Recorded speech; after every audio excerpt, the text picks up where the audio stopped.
Hello guys. तो देखो अभी मेरे पास है ओप्पो का ओप्पो A17 के या फिर ओप्पो का ओप्पो A17।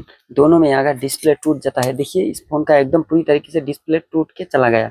सो ऐसे अगर आपका भी फोन का डिस्प्ले टूट के चला जाता है, सो आप क्या करते हो, शॉप में चल जाते हो या फिर वहाँ पे चल जाते हो, आपका पैसा बच जाएगा। इस वीडियो को अगर लास्ट तक देखेंगे तो आप खुद घर बैठे डिस्प्ले को ला के या फिर ऑनलाइन से ऑर्डर करके आप खुद लगा सकते हो। लेकिन ऑर्डर करने से रिस्क होता है, इसलिए हर कोई अपना शॉप पर देता है। लेकिन आपको जानना जरूरी है कैसे लगाते हैं, इसको प्रोफेशनल तरीके से कैसे सेट करना है, वही मैं स्टेप बाय स्टेप इस वीडियो में दिखाऊंगा। सो चलो बिना किसी देर करके वीडियो को शुरू करते हैं। इसके पहले आप लोग देख रहे हैं DS official support YouTube channel, आप लोग देख रहे हैं टेक्निकल नमस्ते इंडिया यूट्यूब चैनल।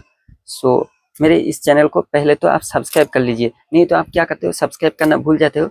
बाद में कोई भी मोबाइल का किसी भी प्रॉब्लम हो जाता है, फोन का लॉक भी भूल जाते हो, सो तब आप परेशानी में पड़ जाते हो। मेरा इस चैनल में सारी प्रॉब्लम का, मोबाइल का जितना भी प्रॉब्लम होता है, सो आप सिर्फ कमेंट करना कौन सा प्रॉब्लम है आपका, सारी प्रॉब्लम का सॉल्यूशन कर देता हूँ।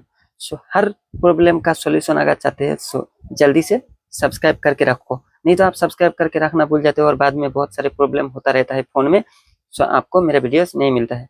सो चलो बिना किसी देर करके वीडियो को शुरू करते हैं। मोबाइल के स्क्रीन पर चलते हैं और वहीं पे दिखाते हैं इसका डिस्प्ले को कैसे प्रोफेशनल तरीके से चेंज किया जाता है।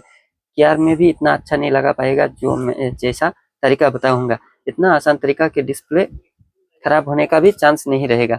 आप लोग खुद ला के लगा देते हो और बाद में डिस्प्ले का प्रॉब्लम हो जाता है। सो ऐसा क्यों होता है, किस लिए होता है, वो भी बताऊंगा वीडियो में। आप लोग ध्यान से देखना, तभी आपको पता चलेगा। एक भी पॉइंट वीडियो का स्किप नहीं करना। आप क्या बोलते हो कि भाषण मारते हो, भाषण नहीं गाइस, करके दिखाता हूँ। सो आप सिर्फ ध्यान से देखना। सो चलो बिना किसी देर करके शुरू करते हैं।